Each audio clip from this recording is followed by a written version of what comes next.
த legendary K Bhagyaraj சாரை miss பண்ணிட்டோம். So நீங்க சொல்லுங்க. மைண்டு இன்னும் அதில் ஏற்றுக்கல, வேற ஒன்றும் கிடையாது. அவர் இருக்க மாதிரியே அப்படியே நினச்சிட்டு இருக்கேன். ஓகே. திரும்ப வருவார் அப்படின்னு சொல்லிட்டு. ஒரு நாள் எங்கள் அம்மா என்ன சொல்லிட்டாங்க, டேய் என்னடா வேலைக்கு போற ராத்திரி பகலா வேலை செய்யற, கேட்டா எடிட்டிங் நடக்குதுன்ற, டப்பிங் நடக்குதுன்ற, ஆனா காசே கொண்டாந்து கொடுக்க மாட்டேன்றிய அப்படின்னு திட்டுவாங்க.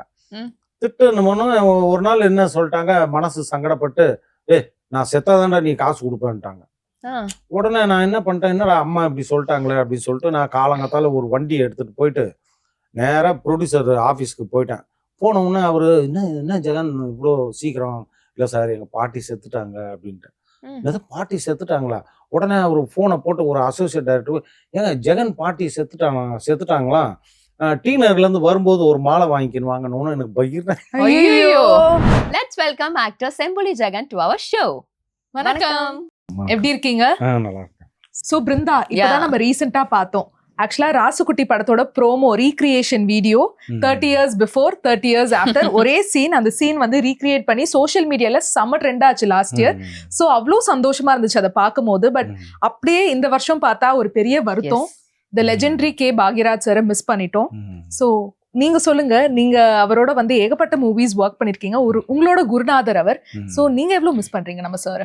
நான் ரொம்ப மிஸ் பண்ணுறேன். என்னால் இன்னும் அதிலிருந்து மீள முடியல. ஏன்னா நான் இப்போ வரைக்கும் வந்து இப்போ அவர் இறந்து 13 நாள் ஆயிடுச்சு. இன்னைக்கு வரைக்கும் அவர் ஏதோ அவுடோர் ஷூட்டிங் போயிருக்கிற மாதிரி ஒரு ஃபீலில் தான் இருக்கேன்.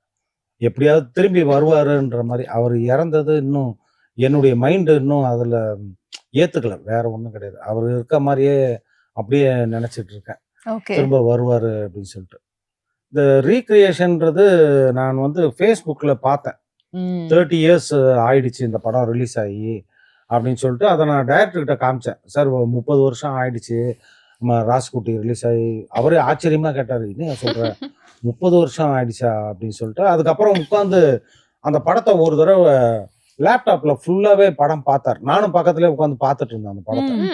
பார்த்துட்டு சரி ஓகே, இது வந்து நம்ம ஒரு தடவை ரீக்ரியேட் பண்ணுவோம்ப்பா அப்படின்னு சொல்லி அது ஒரு நாள் ஷூட்டிங் அரேஞ்ச் பண்ணி, அதே மாதிரி பைக்கு கொடை எல்லாம் ட்ரெஸ்ஸு காஸ்டியூமு அவரோட ட்ரெஸ்ஸு எல்லாத்தையும் ஒரு 2 daysக்கு அப்புறம் வர வச்சு அது ரீக்ரியேட் பண்ணி அதை எடிட் பண்ணி அதுக்கப்புறம் ஃபேஸ்புக்ல பெரிய ட்ரெண்டிங் ஆச்சு. ஆமா, ஃபேஸ்புக், யூடியூப் எல்லா சோஷியல் மீடியாலுமே பயங்கரமா ட்ரெண்ட் ஆயிட்டு இருக்கு. அண்ட் அது மட்டும் இல்லாம லைக் மெனி மூவிஸ் வந்து நீங்க ஒர்க் பண்ணிருக்கீங்க. முக்கியமா நம்ம சொல்லணும்னா சுந்தரகாண்டம் படமா இருக்கட்டும், இல்ல ராசுகுட்டி இப்படின்னு சொல்லி நிறைய படங்கள்ல ஒர்க் பண்ணிருக்கீங்க. சம்ஹவ் வந்து இப்ப நீங்க சொல்லும் போது அவர் ஒரு அவுட்டோர் ஷூட்ல தான் இன்னும் இருக்காரு. அந்த ஒரு ஃபீலிங்ல தான் நம்மளால எல்லாம் ஜீரணிக்கவே முடியுது இல்லையா? ஏன்னா it was like a sudden ஒரு விஷயம் நடந்தது, அப்புறம் சடனான ஒரு டெத்து. இது வந்து எனக்கு தெரிஞ்சு நான் இத்தனை படம் அவர் கூட அவுட்டோர்ல ஒர்க் பண்ணியிருக்கேன். அஸ்டன்ஸுங்களுக்கு தான் ஏதோ உடம்பு சரியில்லாம வரும், ஃபீவர் வந்துடும், தண்ணி ஒத்துக்காம, இல்லைன்னா ஃபுட்டு வந்து இதுவாகி வயிறு ஸ்டமக் அப்செட் ஆகும். அவருக்கு எனக்கு தெரிஞ்சு அவர் ஒரு நாள் கூட ஹாஸ்பிட்டல் போனதோ இல்லை ஜுரமாயி படுத்ததோ எதுவுமே வந்ததே கிடையாது. ஒரே ஒரு தடவை சுந்தரகாண்டம் ஷூட்டிங் அப்போ அவருக்கு வந்து மெட்ராஸ் ஐ வந்துச்சு. அதனால அவர் ரூம்லேயே இருந்துட்டாரு. சீன்ஸ் எல்லாத்தையும் ஒரு 2 நாள் எடுக்க வேண்டிய சீன்ஸ் எல்லாமே அவர் பக்கத்து ரூம்ல இருந்துக்கிட்டே நான் என்கிட்ட இப்போ எல்லாம் மார்க் பண்ணி கொடுத்துருவேன். நான் தான் ஒரு 2 days ஷூட் பண்ற மாதிரி இருந்தது.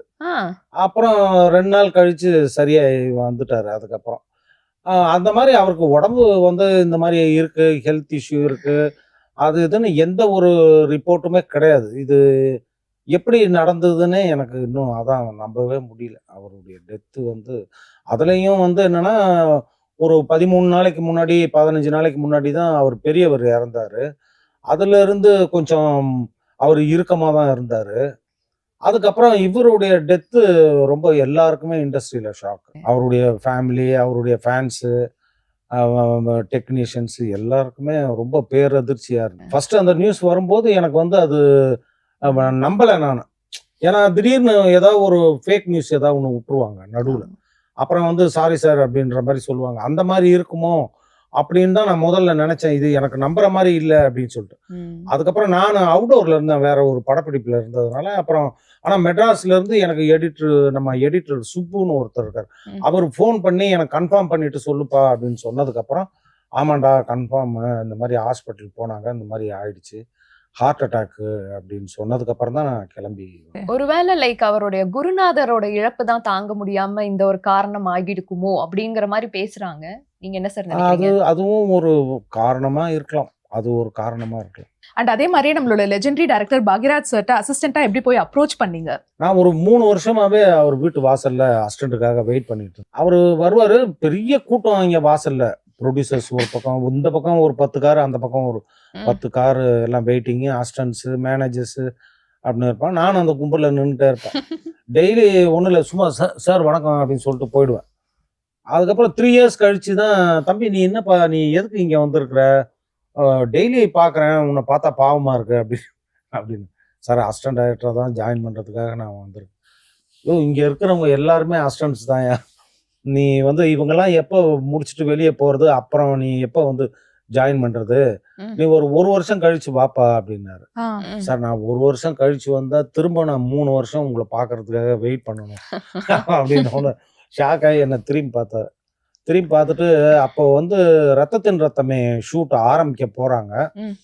அந்த படத்தில் வந்து வேற ஒரு டைரக்டர் கே விஜயன்னு ஒரு இயக்குனர், இவர் சைட்ல இருந்து வி சேகரும் ராமலிங்கம்னு 2 சீனியர்ஸ் போனாங்க. அதோட என்னையும் ஜாயின் பண்ணிக்கினாரு. அதான் நான் ஃபர்ஸ்ட் ஜாயின் பண்ணி ஒர்க் பண்ண படம். அப்புறம் வந்து சாரோட ஆரோட வந்து அவரோட டைரக்ஷன்ல நான் கண்டினியூ பண்ணி ஒர்க் பண்ண ஆரம்பிச்சேன். ஸோ நம்ம சார் வந்து எப்படி இம்ப்ரெஸ் பண்ணீங்க நீங்க? அவர்கிட்ட இம்ப்ரெஸ் ஆகுறதுன்றது ரொம்ப அவருக்கு வந்து அசிஸ்டண்டா வந்து சேரணும்னா, உனக்கு அசிஸ்டண்டா சேர்றதுக்கு என்ன தகுதி இருக்குன்னு பார்ப்பாரு முதல்ல. இவரு ஸ்கூல் மாதிரி தான், பள்ளிக்கூடம் மாதிரி தான்.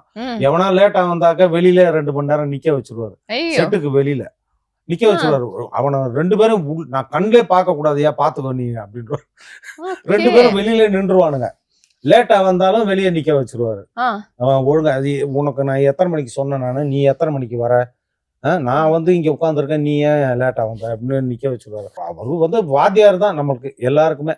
அவர் கூட படிச்ச எல்லாரும் ஸ்டூடெண்ட்ஸ் மாதிரி தான். எனக்கு ஒரு ஸ்கூலுக்குள்ள கிளாஸ் ரூம்குள்ள போற மாதிரி தான், பயந்துக்கினே தான் போய் உட்கார்ந்து அந்த முனையில உட்கார்றது, அப்புறம் ஏதாவது சொல்லலாமா வேணாமான்னு யோசிக்கிறது, இந்த மாதிரிதான் இருக்கும். அதுக்கப்புறமா போக போக நம்ம பேசுறது பண்றது பழகிறதுல வச்சு நமக்கு ரொம்ப, என் கூட கொஞ்சம் திக்கஸ்டா இருந்தார் கடைசி வரைக்கும். நீங்க அசிஸ்டண்டா ஜாயின் பண்ற டைம்ல பாக்யராஜ் சார் கூட ஆல்ரெடி நிறைய அசிஸ்டன்ட்ஸ் இருந்தாங்க இல்லையா? அந்த டைம்ல அவருக்கு ரொம்ப செல்ல பிள்ளையா இருந்த ஒரு அசிஸ்டன்ட்னா அது யாரு? அது என்ன ஆயிடுச்சு, ஃபர்ஸ்ட் படம் ஆரோ நான் போய் ஜாயின் பண்ணி ஒர்க் பண்ணும்போது எனக்கு சீனியர்ஸ் எல்லாம் நிறைய பேர் இருந்தாங்க. ரங்கராஜ், ரத்னம், ராமலிங்கம் 2-3 பேர் இருந்தாங்க. பட் நான் ஒரு ஆள் தான் ரிப்போர்ட் நான் எழுதுவேன். ஷூட்டிங் ரிப்போர்ட் எழுதுறதுனால எடிட்டிங்ல எனக்கு முழு பங்கு இருந்தது. எல்லாம் வந்து நெகட்டிவ் எது ஓகே டேக்கோ அதை மட்டும் எடுத்து ரஷ் ஒட்டுறது பண்றது செய்யறது எல்லாமே டோட்டலா எடிட்டிங்கு. அதுக்கு அடுத்த ஸ்டேஜ் வந்து டப்பிங்கு, அதுக்கு அடுத்த ஸ்டேஜ் என்னென்னமோ எல்லா வேலையுமே நான் உள்ள பூந்து பார்க்க ஆரம்பிப்பேன். அதுக்கப்புறம் தான் என் மேல ஒரு நம்பிக்கை வந்து, அவரு என்ன மட்டும் தான் நம்பி எல்லா வேலையிலையுமே விடுவார். அதுதான் பெரிய ஒரு விஷயம். ஷார்ட் எடுக்க அப்போ ஃபர்ஸ்ட் படத்துல என்ன ஷார்ட் எடுக்க விட்டாரு. எண்டு முடிஞ்சு போகும்போது கூட ஜெகா நீ இந்த க்ளோஸ்அப்ஸ் எல்லாம் நீ வந்து கொஞ்சம் எடுத்துட்டு வாப்பான்னு சொல்லிட்டு எடிட்டிங் போயிடுவாரு. நான் அதெல்லாம் எடுத்துட்டு பேக்கப் சொல்லிட்டு அதுக்கப்புறம் தான் போவேன். அந்த மாதிரி நம்ம செய்யற வேலை ஒரு சின்சியாரிட்டி, அதை பார்த்துதான் நம்ம வந்து அவரு நம்ம மேல ஒரு பிரியமா வருது, ஒரு அன்பு இருக்குன்னா இதுதான் காரணம். அவன்கிட்ட சொன்னா எதா இருந்தாலும் செஞ்சிருவான் அப்படின்ற ஒரு நம்பிக்கை தான். இப்ப கடைசியா ஒரு 10 நாளைக்கு முன்னாடி கூட அவரு சாகறதுக்கு முன்னாடி எனக்கு ஒரு ஃபோன் பண்ணி, எப்பா ஒரு 2 நாள் ஆட் பண்ண போறேன், ஷூட்டிங் இருக்கு, நீ கொஞ்சம் என் கூட வாப்பா அப்படின்னு கூப்பிட்டாரு. நான் 2 நாள் அந்த ஷூட்டிங் போய் அட்டன் பண்ணி ஒர்க் பண்ணி கொடுத்துட்டு, அதுக்கப்புறம் வந்து டப்பிங் முதற்கும் டப்பிங்க்கு கூப்பிட்டாரு. என்ன கூப்பிட்ட உடனே நான் போய் அதுல இருக்கிற ஆர்டிஸ்ட்லாம் ஃபோன் பண்ணி வர வச்சு டப்பிங் ஃபுல்லா முடிச்சு, அவர் பேசி முடிச்சுட்டு போயிட்டாரு. உன் போர்ஷன் நீ பேசிட்டு போப்பா அப்படின்னு சொல்லிட்டு போயிட்டாரு. நான் கடைசியா என் டப்பிங் முடிச்சுட்டு ஒரு 11 o'clock இருக்கும், டைரக்டருக்கு ஃபோன் பண்ணி, சார் என் போர்ஷன் முடிச்சிட்டேன், நான் வீட்டுக்கு கிளம்புறேன் சார் அப்படின்னு சொல்லிட்டு தான் வந்தேன். சோ இந்த அசிஸ்டன்ட்ஸோட நீங்க ஒர்க் பண்ணும்போது நிறைய சீனியர்ஸ் இருந்திருக்காங்க. லைக் சீனியர்ஸ் அப்படின்னாலே யூசுவலா என்ன பண்ணுவாங்க, என்னப்பா இப்பதான் நீ வந்திருக்க, வந்ததுக்குள்ள வந்து உனக்கு டைரக்டர் இவ்வளவு வேலை கொடுக்குறாங்களா அப்படின்னு சொல்லி ஏதாவது போட்டி போடுறது, இந்த காம்படிஷன்ஸ் ஏதாவது நடந்ததா? அந்த காம்படிஷன் என்கிட்ட காமிக்கல, என்னன்னு தெரியல. அது எப்படின்னு தெரியல. அவங்களும் என் மேல ரொம்ப அட்டாச்மெண்ட்டாக தான் இருந்தாங்க. ஏன்னா ஒருத்தன் பொறுப்பா ஒரு வேலை செய்யறான்னா அவனை எதுக்கு நம்ம டிஸ்டர்ப் பண்ணணும்? டைரக்டருக்கு நாளைக்கு தெரிஞ்சுதுன்னா நம்மளை திட்டு. அதுல வந்து அவங்கெல்லாம் வந்து இப்ப அந்த ஸ்டேஜ் என்னன்னா அவங்க வெளியில போய் படம் பண்ற மாதிரி ஒரு ஐடியால இருந்தாங்க. அதனால அவங்க என்ன பண்ணுவாங்க, சேகர் சார் என்ன சொல்லுவாரு, டைரக்டர் எடிட்டிங்ல இருக்கிற வரைக்கும் இருப்பாரு. இருந்துட்டு என்ன பண்ணுவார், டைரக்டர் இந்த பக்கம் வண்டி ஏறி போன உடனே என்கிட்ட வருவாரு. ஜெகன், நான் இப்ப வெளியில போய் கதை சொல்ல போறேன். நீ வந்து டைரக்டர் எப்ப கேட்டாலும் இதோ வெளியே போயிருக்க, இதோ இப்போ உடனே வந்துருவாருன்னு நீ எனக்கு வந்து சொல்லணும். நீ டைரக்டர் வந்தாக்க நான் வந்துட்டு அவர் இல்லாதப்ப நான் போனேன்னு நீ சொல்லக்கூடாது. சரி, ஓகே சார், ஓகே சார். அது மாதிரிதான் அவரு நடுவுல கதை சொல்றதுக்கு பல இடங்களுக்கு ஆர்டிஸ்ட் கதை சொல்ல போவாரு, இல்லைன்னா ஏதாவது கம்பெனி பார்க்க போவாரு. அதெல்லாம் என்கிட்ட சொல்லிட்டு தான் போவாரு. அதே மாதிரி டைரக்டர் வர அவருக்கு தெரியும் டைரக்டர் ஈவினிங் எத்தனை மணிக்கு வருவாருன்னு. அந்த டைமுக்கு முன்னாடி ஒரு அரை மணி நேரத்துக்கு முன்னாடி வந்து அப்படியே உட்காந்துருவாரு. எடிட்டிங்ல வந்து உட்காந்துருவாரு. அந்த மாதிரி எல்லாம் நடந்தது. சீனியர்ஸ் அதான் சார். அதனால நம்ம இல்லைனாலும் அந்த பையன் எல்லா வேலையும் பாத்துக்கிறான். அதனால எங்களுக்குள்ள அந்த ஒரு இதெல்லாம் போட்டிலாம் இருந்ததே போட்டி போறாமலாம் வந்து. ஓகே, சோ நீங்க அவர்ட்ட வந்து அசிஸ்டன்ட் டைரக்டரா வர்க் பண்ணும்போது நிறைய அசிஸ்டன்ட் டைரக்டர்ஸ் வர்க் பண்ணிருக்காங்க. நிறைய பேர் வெளியில வந்துட்டு படம் எல்லாம் பண்ணிருக்காங்கல்ல. எந்த அசிஸ்டன்ட் டைரக்டர் பத்தி அவர் நிறைய விஷயங்கள் சொல்லிட்டே இருப்பாரு உங்கள்கிட்ட? நிறைய பேர் பத்தி சொல்லுவாரு. இவரு விஸ்வம், நம்ம GM குமார் இருந்தாரு, நமக்கு முன்னாடி இருந்தவங்க. ஒரு பாண்டியராஜன் சாரு, பார்த்திபன் சாரு, நிறைய பேர் இருந்திருக்காங்க. எல்லார பத்தியும் ஒவ்வொரு கட்டத்துக்கு ஒரு சந்தர்ப்பம் வரும்போது ஒவ்வொருத்தரை பத்தி அவர் பேசுவாரு. இந்த இதுல கூட சொல்லியிருப்பாரு, ஏதோ இந்த முந்தானை முடிச்சுல வேஷ்டி அவுத்து கொடுக்குற சீன் வந்து பாண்டியராஜனுடைய சம்பந்தப்பட்டதா ஏதோ அவர் ஏதோ ஒரு விஷயம் சொல்லியிருக்காரு. அவங்க அப்பா அந்த மாதிரி செஞ்சாரு அப்படின்னு. அட ஐயோ, இது நல்ல விஷயம், இது என்ன நீ அப்படின்னு சொல்லிட்டு அந்த சீனே அந்த படத்துல வச்சிருப்பாரு. அது நிறைய இடத்துல சொல்லியிருப்பாரு. அது மாதிரி ஒவ்வொருத்தருடைய லைஃப்ல ஒவ்வொன்றும் நிகழ்ச்சிகள் நடக்கும். அது மாதிரி நடந்திருக்கு நிறைய. நான் ஒரு கம்பெனி அசிஸ்டண்டா ஒர்க் பண்ணும்போது டைரக்டர் வந்து அந்த படத்துல ஹீரோவா நடிக்கிறாரு. அந்த ப்ரொடியூசர் வந்து காசே கொடுக்கவே மாட்டாரு. அது எப்ப பாரு வேலை மட்டும் நடந்துகிட்டே இருக்கும், காசே கொடுக்க மாட்டாரு. ஒரு நாள் எங்க அம்மா என்ன சொல்லிட்டாங்க, டேய் என்னடா வேலைக்கு போற வர ராத்திரி பகலா வேலை செய்யற, கேட்டா எடிட்டிங் நடக்குதுன்ற, டப்பிங் நடக்குதுன்ற, ஆனா காசே கொண்டாந்து கொடுக்க மாட்டேன்றிய அப்படின்னு திட்டுவாங்க. திட்டுன்னு ஒரு நாள் என்ன சொல்லிட்டாங்க, மனசு சங்கடப்பட்டு, நான் செத்தாதான்டா நீ காசு கொடுப்பேன்ட்டாங்க. உடனே நான் என்ன பண்ணிட்டேன், என்னடா அம்மா இப்படி சொல்லிட்டாங்களே அப்படின்னு சொல்லிட்டு நான் காலங்காத்தால ஒரு வண்டியை எடுத்துட்டு போயிட்டு நேரா ப்ரொடியூசர் ஆஃபீஸ்க்கு போயிட்டேன். போன உடனே அவரு, என்ன ஜெகன் இவ்வளோ சீக்கிரம்? இல்லை சார், எங்கள் பாட்டி செத்துட்டாங்க அப்படின்ட்டு. ஏதோ பாட்டி செத்துட்டாங்களா? உடனே அவர் ஃபோனை போட்டு ஒரு அசோசியேட் டைரக்டர், ஏங்க ஜெகன் பாட்டி செத்துட்டாங்களா, டி நகர்லேருந்து வரும்போது ஒரு மாலை வாங்கிக்கணுவாங்கன்னு எனக்கு பகிர்றேன். ஐயோ, இது என்னடா நம்ம வந்து பேமெண்ட்டுக்காக வந்தா இவங்க மாலைங்கிறாங்க. பெரிய காமெடியே சீரியஸ் ஆயிடுச்சு. அது டைரக்டர் சொல்லி சொல்லி சொல்லி சிரிச்சுக்கினே இருப்பாரு. நிறைய நிகழ்வுகள்ல அதை சொல்லியிருக்காருன்னு நினைக்கிறேன். நான் வந்து பதஷ்டத்துல சைக்கிள்ல 2-3 இடத்துல தப்பான்னு கீழே விழுந்து எங்க அம்மாட்ட வந்து சொன்னேன், அட பாவி, ஏண்டா என்னடா காரியம் பண்ண, நல்ல வீட்டை இளவு வீடு மாதிரி பண்ணிட்டியாடான்னு திட்டி, அதுக்கப்புறம் வந்து அப்பெல்லாம் லேண்ட்லைன் தான். அதுக்கப்புறம் வந்து உடனே ஃபோன் பண்ணி, இல்ல அவங்க பாட்டியை வந்து அவங்க பொண்ணு வீட்டுக்கு எடுத்துட்டு போயிட்டாங்க சார், நாங்கெல்லாம் இப்ப அங்கே கிளம்புறோம், தயவுசெய்து நீங்க வராதீங்க அப்படின்னு சொல்லி அந்த பிரச்சனையை நான் இது சரி பண்றதுக்குள்ள எனக்கு போதும் நான் போச்சு. உண்மையை நீங்க சொல்லவே இல்லை. அப்போ உண்மையை சொல்லல. அதான் பாட்டி செத்துட்டாங்கன்னா சரி ஏதோ கையில காசு கொடுத்து அனுப்புவாங்கன்ற ஒரு இதுல நான் சொல்லிட்டேன் தெரியாம. அவரு என்னடானா, நான் மாலை வாங்கிக்கணும் வீட்டுக்கு வரேன்ட்டாரு. வீட்டுக்கு வந்தா வீட்டுல எப்படி இதை ஒத்துக்குவாங்க? அது ஒரே பதஷ்டமாயிடுச்சு. கடைசியில பேமெண்ட் கிடைச்சுச்சா? அதுதான் கிடைக்கல. அதுக்காக தானே இந்த ஒரு கதையை சொன்னது. ஏன்னா இவர் சொல்றதெல்லாம் பார்த்தா இவர் பயங்கர வாழ்த்தனம் பண்ணிருப்பார் போல இல்லையா? கரெக்ட். அண்ட் அதே மாதிரி நீங்க அசிஸ்டன்ட் டைரக்டரா இருக்கும் போது டைரக்டர் ஆர்டிஸ்ட்க்கு நடுவுல மாட்டிப்பீங்கல்ல, அப்ப என்ன மாதிரியான ஃபன்னான விஷயங்கள்லாம் நடந்திருக்கு? இல்ல வந்து திக் மொமெண்ட்ஸ்லாம் நடக்கும்ல? அது ஒரு நிறைய நடந்திருக்கு. ஆர்டிஸ்டுக்கும் டைரக்டருக்கு எப்போதுமே பாலமா இருக்கிறது வந்து ஒரு கோ டைரக்டர் தான். அது வந்து ரொம்ப முக்கியமான ஒரு விஷயம், அவங்களோட பங்கு. ஏன்னா ஒரு கோ டைரக்டர் கரெக்டாக ஒரு டைரக்டர் கூட இல்லைன்னா அது கம்பெனி சைடில் கூட பாலிடிக்ஸ் நடக்கிறதுக்கு நிறைய வாய்ப்புகள் இருக்கு. அதனாலே வந்து நம்மளை கொஞ்சம் பக்கத்திலே தான் வச்சுப்பார். நான் கொஞ்சம் முடிஞ்ச வரைக்கும் சமாதானமாகவே பேசி சார் இருங்க சார் முடிச்சிருவாரு, அதை பண்ணிடுவாரு, இதை பண்ணிடுவாருன்னு சொல்லி நிறைய அந்த சமாதான வேலையெல்லாம் நிறைய நடந்தது. எங்கிட்ட மூஞ்சிய காமிப்பாரு, திட்டுவாரு, அடுத்தவங்ககிட்ட சொல்ல மாட்டாரு, ஏன் முடிய பிடிச்சி ஆட்டுவாரு. யாரா பானுப்பிரியா ஏதாவது தப்பு செஞ்சிச்சுன்னா ஏன்டா அப்படின்ட்டு ஏன் பிடிச்சி உடுக்குவாரு. அப்பவே அது தெரிஞ்சுக்கும், ஓ இது நம்ம மேல ஏதோ டென்ஷன்ல ஜெகனை போட்டு மிரட்டுறாரு அப்படின்ற மாதிரி அது இருக்கும். சில பேர் லேட்டா வருவாங்க, இந்த இந்த சீன் முடிக்கணும்னு ஒரு மூட்ல இருக்கும்போது கொஞ்சம் மேக்கப் டைம் நிறைய எடுத்துப்பாங்க. அந்த மாதிரி பிரச்சனைகள் நிறைய. கரெக்ட். சோ டைரக்டர் வந்து நல்லா தலையை பிடிச்சி ஆட்டாட்னு ஆட்டிடுறாருன்னு சொன்னீங்க இல்லையா, கடைசியில எப்படி உங்களை சமாதானப்படுத்துவார்? இல்ல அதான் என்ன பிடிச்சி ஆட்டி பானுப்பிரியா பொசிஷன்ல நிக்க வச்சிருவாரு. நிக்க வச்சுட்டு இவர் பேச வேண்டிய டயலாக் என்கிட்ட தலையை பிடிச்சி ஆட்டி பேசுவாரு. உடனே அந்த பொண்ணு குடுக்கணும்னு ஓடியாந்து நின்னுடும். சார் சார் வரேன் சார், நான் ப்ளீஸ் சார் அப்படின்னு. அதுக்கப்புறம் தான் என்ன விடுவாரு. பழகி போச்சு. நமக்கு அது வந்து அவரு கோவத்துல செய்யறாருன்றது தான் நமக்கு தெரியும். சரி, அதனால நம்ம ஒன்றும் இது பண்றது கிடையாது.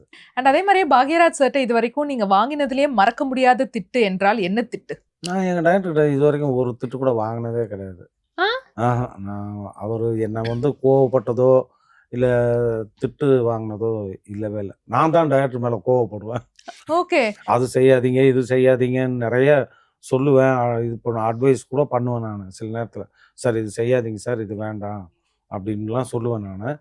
பட் அவர் என்ன எந்த மூமெண்ட்லயும் திட்டினதோ இல்ல கோவமா பேசுனதோ எதுவுமே கிடையவே கிடையாது. அண்ட் அதே மாதிரியே நாங்க கேள்விப்பட்டோம் சார், பாண்டியராஜ் சார் வந்து அவரை விட்டு வெளியில போறாரு, அவரே வந்து மூவிஸ்லாம் மேக் பண்ண போறாருங்கும் போது பாக்யராஜ் சார் வந்து ரொம்ப வருத்தப்பட்டாரு அப்படின்னு கேள்விப்பட்டோம். அதே மாதிரி நீங்க வெளியில போகும்போதும் ரொம்ப வருத்தப்பட்டாரா? உங்கள்ட்ட என்ன மாதிரி விஷயங்கள் ஷேர் பண்ணாரு? பாண்டியராஜ் சார் வந்து கோயம்புத்தூர்லயோ எங்கேயோ கோபியிலேயோ எங்கேயோ ஒரு இடத்துல டிஸ்கஷன்ல இருந்திருக்காங்க. லிவிங்ஸ்டன், குமார், ஜிஎம் குமார், பாண்டியராஜன் 3 பேரும் வந்து அவுடோர்ல இதுல இருந்திருக்காங்க, டிஸ்கஷன்ல இருந்திருக்காங்க. இப்போ ஷூட்டிங்கே ஆர்டிஸ்ட்லாம் இன்னும் ஒரு வாரம் 10 நாள்ல ஷூட்டிங் ஸ்டார்ட் பண்ணணும்.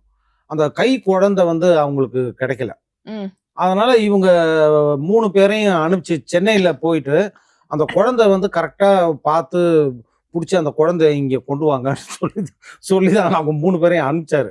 இவங்க என்ன பண்ணிட்டாங்க, அந்த வேலையை பார்க்காம இவர் வந்து வேற ஒரு கம்பெனில உட்காந்து டிஸ்கஷன் கன்னிராசி படம் பண்றதுக்காக உட்காந்துட்டாங்க. இவங்க போனவங்க ஆளே காணும், சத்தமே இல்லை. அப்போ வந்து செல்போன்லாம் கிடையாது. என்னடா இது, போனோம் குழந்தை கொண்டு வர சொன்னோம், இவனுங்க எங்க போனானுங்க, என்ன பண்ணானுங்க, ஒண்ணுமே புரியல.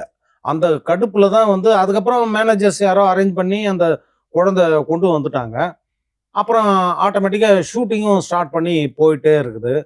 அந்த டென்ஷன்ல இருந்தார் 3 பேர் மேலேயும் ரொம்ப கோவமா. டேய் நீங்க 3 பேரும் குரு துரோகிங்கடா அந்த படத்துல வச்சிருப்பாரு முந்தானை முடிச்ச சீன்லயே. அதுக்கப்புறம் நான் வந்து சுந்தரகாண்டம் முடிச்சுட்டு போகும்போது, ஐயோ என்ன ஏன் அவசரப்படுற நீ, கொஞ்சம் வெயிட் பண்ணலாம்ல அப்படின்னாரு. இல்லை சார் நான் அதெல்லாம் சும்மா, நீ அவசரப்படாத அப்படின்னு சொல்லிட்டு நாளைக்கு வந்து பாம்பே போறாரு.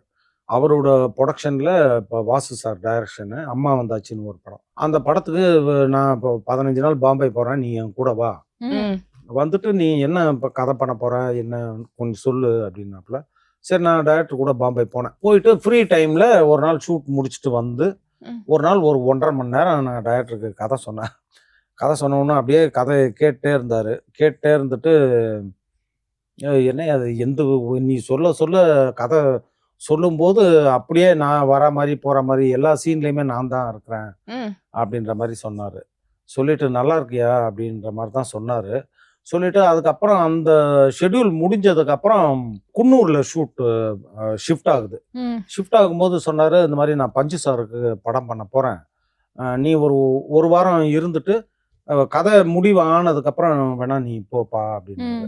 சரி ஓகேன்ட்டு அதுக்கும் போனேன். போய் உட்காந்து கதை கேரக்டர் எப்படிப்பட்ட கேரக்டர் வந்து நம்ம படம் பண்ண போகிறோம் அப்படின்னு ராசுக்குட்டி, செம்புலி, ஒரு ஃபாதர் மதர், ஒரு வில்லேஜ் அப்படின்ற மாதிரி ஒரு ஓரளவுக்கு ஒரு 60% கதை ஓகே ஆன உடனே அப்புறம் தான் சொன்னார், நீ இந்த செம்புலி கேரக்டர் நடிச்சுட்டு போப்பா அப்படின்னாரு.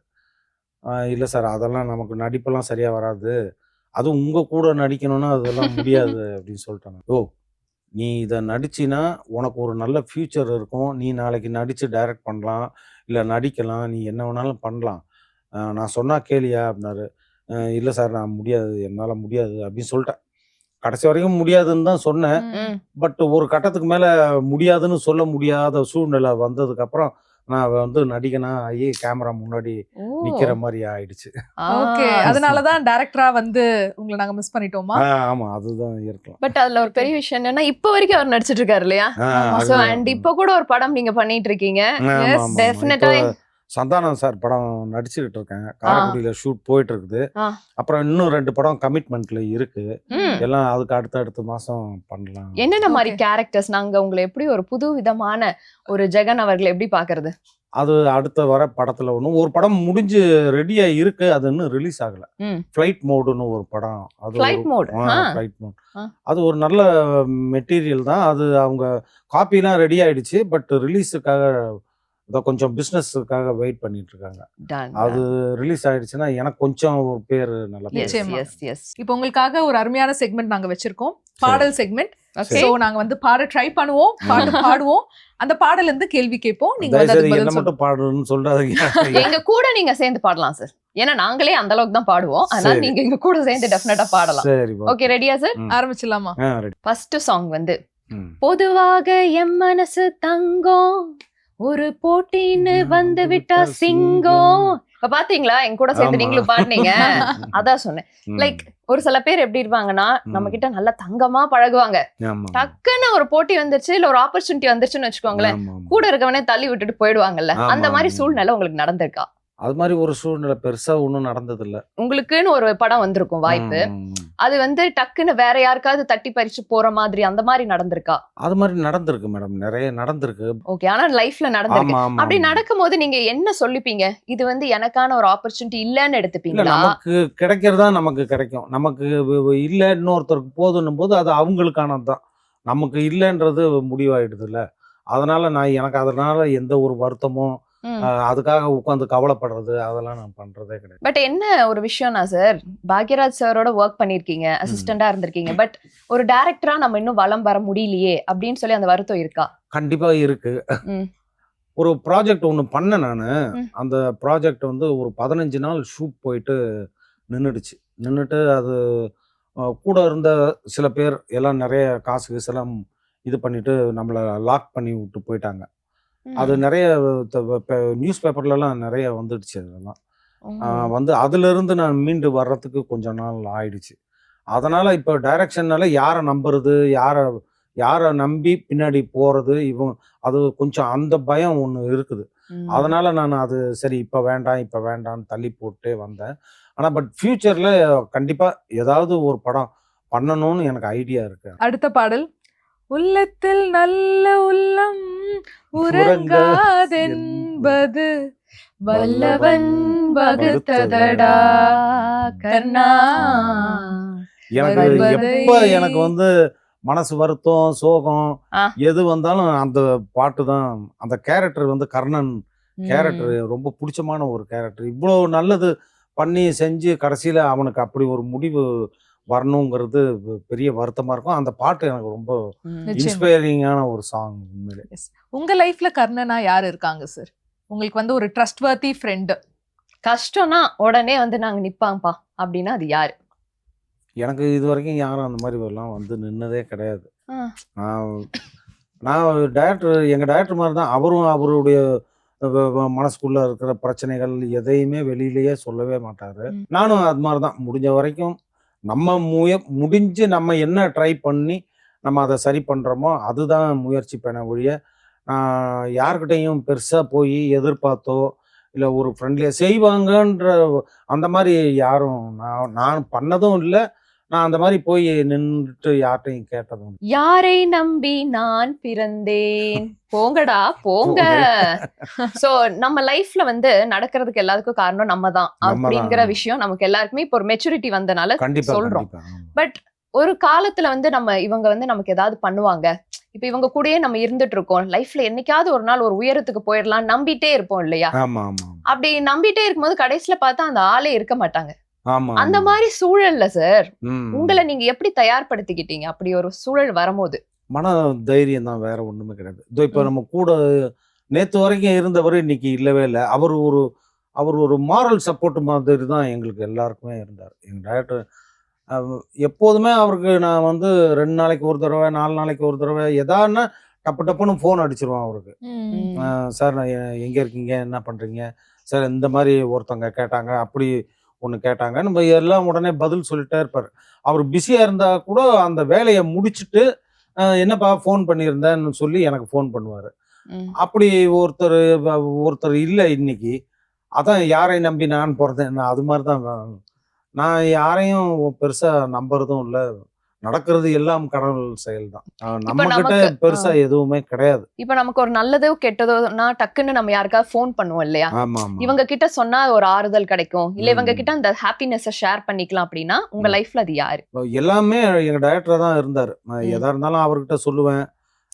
பொண்ணு கல்யாணம்னா சொல்லுவேன், ரொம்ப ஹாப்பி. அப்புறம் என்ன ஒரே ஒரு வருத்தம்னா, இப்போ வர செப்டம்பர்ல பையனுக்கு மேரேஜ் ஃபிக்ஸ் ஆயிருக்கு. அவர் இல்லைன்ற ஒரே ஒரு வருத்தம் தான்.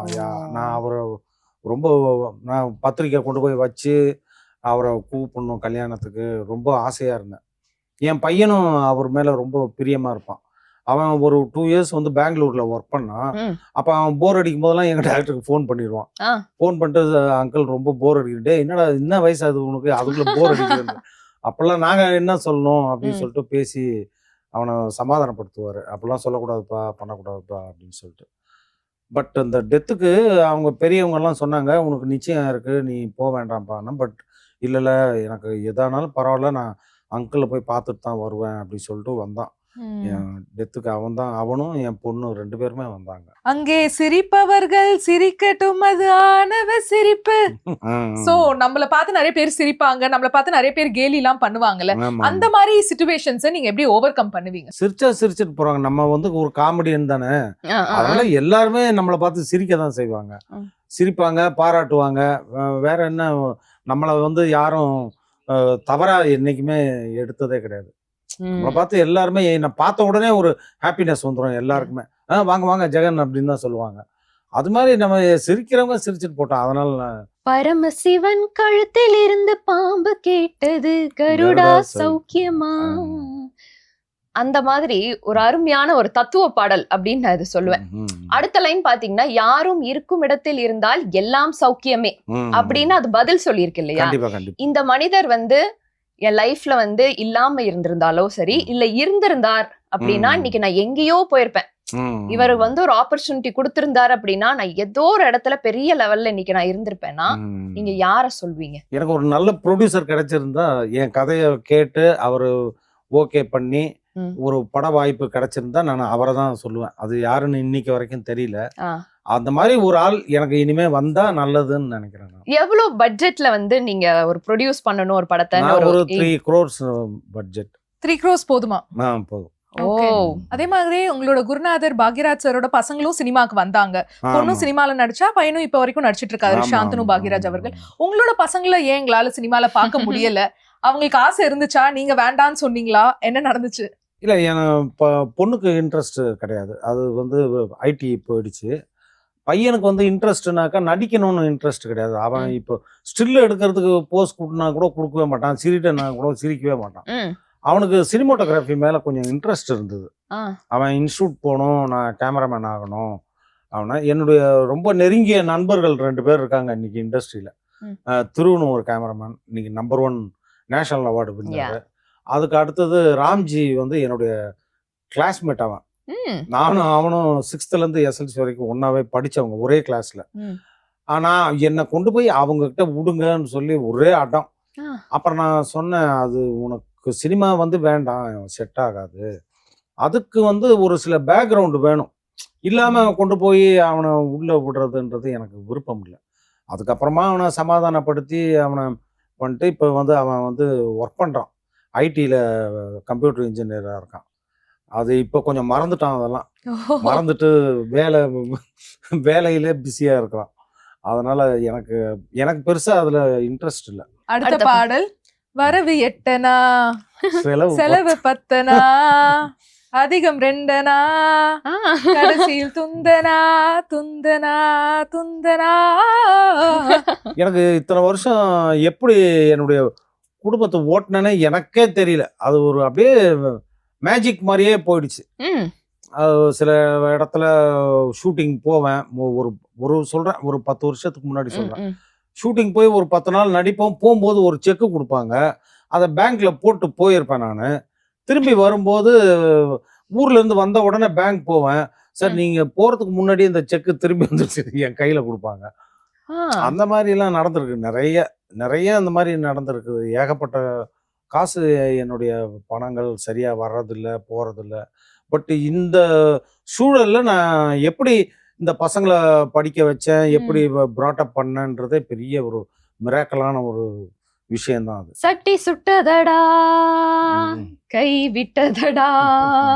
உங்களை கைவிட்ட ஒரு மொமெண்ட், ஒரு நம்ம யோசிச்சுட்டே இருப்போம், இது டெஃபினட்டா நமக்கு வந்துரும், இந்த ஒரு விஷயத்தையே நம்பிட்டு இருப்போம் இல்லையா? இல்ல இந்த இடத்துல இருந்து நமக்கு பணம் வந்துரும் கண்டிப்பா, இல்ல இந்த இடத்துல இருந்து சொல்லிட்டாங்கல்ல படத்துல அடுத்து நம்ம தான் நடிக்க போறோம் அப்படின்ட்டு இருப்போம் இல்லையா? கடைசியில கூப்பிட்டுருக்கவும் மாட்டாங்க, வரும்னு சொன்ன பணமும் வந்திருக்காது. அந்த மாதிரி. ஆமா, அந்த மாதிரி நடந்தது. என்னை கூப்பிட்டு எல்லாம் ஓகே பண்ணிட்டு லாஸ்ட் மொமெண்ட்ல அது நடந்திருக்காது. வேற யாராவது ஒருத்தங்க அது பண்ணியிருப்பாங்க. அது நண்பர்களா தான் இருப்பாங்க. சரி, நான் அதை விட்டுறது. அது சரி, ஓகே.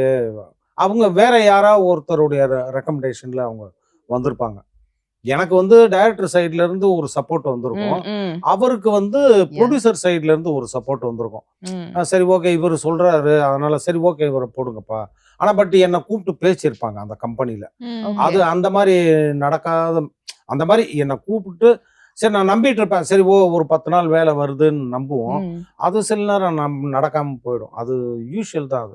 அது நம்ம யாரையுமே பிளேம் பண்ண முடியாது. Correct sir. சாங் செக்மெண்ட் சூப்பரா எப்படி இருந்தது எங்க பாடல்கள்லாம்? அருமையா இருந்தது. நல்லா பாடணுமா? கேட்டதுனால அருமைன்னு சொல்ல வேண்டிய கட்டாயம். பவி, நான் சாரை பத்தி நம்ம இவர் வராரு அப்படின்னு சொன்னோன்னா நம்ம கொஞ்சம் ரீசர்ச் எல்லாம் பண்ணோம்ல, அதுல போட்டோட்ன சார் டக்கு டக்குன்னு வந்தது ஒரே ஒரு ஷார்ட்ஸ் தான் அடிக்கடி வந்தது. என்னன்னா செம்புலி ஜெகன் அப்படின்னு போட்ட உடனே வந்தது என்னன்னா, நீங்க வடிவேலு சார் பத்தி ஒரு விஷயம் ஷேர் பண்ணியிருந்தீங்க. ஓ, அப்படியா? பட் அது உண்மையா பொய்யா அப்படிங்கறது எங்களுக்கு கொஞ்சம் சொன்னீங்கன்னா நல்லா இருக்கும். சரி, ஓகே. சேரனுடைய முதல் படம் பாரதி கண்ணம்மா. பாரதி கண்ணம்மால எனக்கு அந்த படம் டிஸ்கஷன் நடக்கும் போதே நம்மளுடைய நண்பர்கள் நிறைய பேர் சொல்றாங்க, சார் சேரன் ஒரு கதை பண்ணிட்டு இருக்காரு, பார்த்திபன் சார் தான் நடிக்க போறாரு, அதுல உங்களுக்கு ஒரு அருமையான கேரக்டர், அவரு உங்க பேர் தான் போட்டு போட்டு எழுதிட்டு இருக்காரு அப்படின்னு சொல்லி, அதுக்கப்புறம் என்ன ஆபீஸ் வர வச்சு எல்லாம் பேசி கீசி சேரனும் அவங்க மேனேஜரும் இன்விடேஷனே கொண்டாந்து வீட்டுல கொடுத்தாங்க. ஆனா நீங்க இப்போ பூஜைக்கு வந்துருங்கன்னு சொல்லிட்டு. பட் ஷூட்டிங் டைம்ல இவர் எப்படி வந்தாருன்னு எனக்கு இது வரைக்கும் தெரியல. சரி, நம்ம அதை போய் நம்ம என்ன சொல்றது, நம்ம அது நான் யார்கிட்டையும் எதுவும் சொல்றதும் இல்லை, பண்றதும் இல்லை. பட் இது நடந்தது என்னவோ உண்மைதான். அது அவருக்கு தான் தெரியும், சேரனுக்கு தான் தெரியும் எதனால அந்த மாற்றம் வந்ததுன்னு அவருக்கு தான். அவரும் சொல்லலை, நானும் அதை போய் எங்கேயுமே கேட்கல. அதனால அவரும் என்னோட நண்பர். அப்புறம் அந்த படம் ரிலீஸ் ஆகி ஹிட் ஆச்சு. அப்புறம் லைனா வடிவேலு அவர் படத்துல, சேரன் படத்துலலாம் நடிச்சாரு. என்கிட்ட ஒரே ஒரு மைனஸும் இருக்கு என்கிட்ட. நம்ம அடுத்தவங்களே இது சொல்லக்கூடாது. நான் போய் கொஞ்சம் கீழே இறங்கி யாருக்கிட்டையும் போய் வாய்ப்பு கொடுங்கன்னு கேட்கறது இல்லை. நீங்க டைரக்டரா ஆகணும்னு ஆசைப்பட்ட போது நீங்க யார ஹீரோ ஹீரோயினா உங்களோட படத்துல நடிக்க வைக்கணும்னு ஆசைப்பட்டீங்க? நான் ஃபர்ஸ்ட் கதை சொன்னது நடிகர் சரவணன் தான். அப்போ அவரு பட்டு பயங்கர பிஸியா இருந்தாரு. நானும் அவரு தான் ஃபர்ஸ்ட் ப்ராஜெக்ட் பண்ற மாதிரி இருந்தது. நிறைய டைரக்டருடைய அசிஸ்டன்ட்ஸ் அவருக்கு கதை சொல்லிட்டு இருந்தாங்க. ஏன்னா இவருடைய டிஞ்சில் கொஞ்சம் இருப்பார். அவர் இவரோட பேட்டர்ன், டைரக்டருடைய பேட்டர்ன் கதைகள் அவருக்கு கொஞ்சம் சூட் ஆகும். அதனால அவரை தான் வச்சு பண்ற மாதிரி ரொம்ப நாளா இருந்தது. அது நடக்கல சரியா. சரி, இப்போ நீங்க எடுக்கிறீங்கன்னு வச்சுக்கலாம். ஏன்னா நீங்க வேற சொல்லிட்டீங்க பட்ஜெட்டும் 3 கோடிப்பா, ஒரு ப்ரொடியூசரும் ரெடி ஆயிட்டாரு, கேக்குறாங்க யார் ஹீரோ யார் ஹீரோயின்னு கேட்டா இப்ப இருக்க ட்ரெண்டுக்கு ஏத்த மாதிரி சொல்லுங்க பாக்கலாம். இது ஒரு ஸ்கூல்ல வேலை செய்யற ஒரு படிக்காத ஒரு பையனை பத்தின கதை. கென் கருணாஸ் இப்ப ரொம்ப பயங்கர பிஸியா இருக்காருன்னு சொல்லிட்டு இருக்காங்க. அவன் ஹீரோன்னு சொல்லிக்கலாம், பட் அவன் ஸ்கூல் ஸ்டூடெண்ட் மாதிரி தான் இருக்கான்ல. அவன் செட் ஆக மாட்டான். புதுசா பார்க்கணும், இல்லாட்டி யாராவது ஒரு நோன் ஆர்டிஸ்ட் ஏதாவது பார்க்கணும். இப்போ உங்ககிட்ட ஒரு சும்மா ஒரு ட்விஸ்டுக்காக ஒரு கடி கேள்வி நான் கேட்க போறேன். சரி. எறும்புக்கும் கரும்புக்கும் என்ன வித்தியாசம்? என்ன வித்தியாசம்? எறும்பு கடிக்கும், கரும்பு இனிக்கும், அவ்வளோ. இதுவும் நல்லா இது இருக்கு நல்லா இருக்கு. ஆனா இது மாதிரி தான் இருக்கும் ஆன்சரும். அத கரும்ப நம்ம கடிப்போம், எறும்பு எறும்பு நம்மள நம்மள கடிக்கும். ஏடி சூப்பர் சூப்பர் சூப்பர். ஒருத்தர் வந்து மோதிரத்தை கால்ல போட்டார், ஏன்? கால்ல மிஞ்சி தான் போடுவாங்க எனக்கு அதான் தெரிஞ்சு. மோதிரத்தை போட்டாராம், ஏன்? தெரியல சொல்லட்டுமா? எனக்கு. ஏன்னா அது 1/4 பவுன் மோதிரம். எப்படி? ஓ, எப்பா கால் பவுன் மோதிரத்தை கால்ல போட்டாரா? கடவுளே. உங்களோட அடுத்தடுத்த படங்களுக்கு இதுக்கு நீங்க யூஸ் சரி, பண்ணிக்கலாம். சரியா, ஏதாவது சரி, டயலாக்ஸ் இல்ல இந்த மாதிரி எழுதணும்னா கூட சொன்னீங்கன்னா சரி, நாங்க சரி. 2 பேரும் ஃப்ரீயா இருந்தா வந்துடுறோம். ஓகேவா? சரி. எஸ். இந்த ஃபீல்டுக்குள்ளேயே நீங்க வராம இருந்திருந்தால், ஒரு சினிமாக்காரனா நீங்க ஆகாம இருந்திருந்தால் என்னவா இருப்பீங்க? எனக்கு வந்து ஆர்கிடெக்சர் ம். ரொம்ப பேசிக்கலி. அப்படியா சார்? பில்டிங்ஸ் அதெல்லாம் பார்த்து ப்ளூ பிரிண்ட்ஸ் அதெல்லாம் இன்ஸ்பயர் பண்ணுவீங்களா? ஓ வாவ். நைஸ். ஆர்கிடெக்டா இருப்பீங்க. ஆர்கிடெக்டா தான் ஆயிருப்பேன். இப்ப சினிமாக்கு வரணும்னு ஆசைப்படுறவங்களுக்கு ஒரு வார்த்தை, ஒரு அட்வைஸ் கொடுக்கணும்னா என்ன அட்வைஸ் கொடுப்பீங்க? அதாவது பட்ஜெட் பெருசு சின்னதுன்னு பார்க்காம கண்டென்ட், நல்ல படங்களா கண்டென்ட்டா பண்ணுங்க. ம். எப்படி இருந்தாலும் ஜெயிச்சிடலாம். இன்னைக்கு சினிமா ட்ரெண்ட் அப்படிதான் இருக்கு. இப்ப பெரிய படமே ஃப்ளாப் ஆகுது, ஆனா கண்டென்ட் படங்கள் இன்னைக்கு நல்லா ஓடுது. சின்ன படங்கள் இப்போ வர படங்கள் எல்லாமே பாத்தீங்கன்னா கண்டென்ட்டா எஸ். வச்சு பண்றாங்க. தாய் கிழவி உதாரணத்துக்கு சொல்லலாம். ம். தாய் கிழவி அதே மாதிரி முன்னாடி ஓடின நிறைய படங்கள் சின்ன சின்ன படங்கள் தான் கண்டென்ட் படங்கள். அதான் என்னுடைய கண்டென்ட் தான் கிங்குங்கிறீங்க. கிங் இன்னைக்கு அதான். நீங்க வேற லெவல் பண்ணிட்டீங்கன்னு நினைக்கிறேன். நாங்களும் உங்க கூட சேர்ந்து கண்டிப்பா. அப்படியே ஜாலியா ஒரு கண்டிப்பா, கான்வர்சேஷன் மாதிரி இருந்தது சார். Okay, okay. அண்ட் இன்னும் நிறைய படங்கள் நீங்க பண்ணணும். சீக்கிரமா ஒரு இயக்குனரா நாங்க உங்களை பார்க்கணும்னு ரொம்ப கண்டிப்பா, ரொம்ப கண்டிப்பா. ஆவலா இருக்கோம். கண்டிப்பா Thank you for joining with us Okay. today, sir. Thank Thank you. you. ரொம்ப நன்றி, Thank sir. you.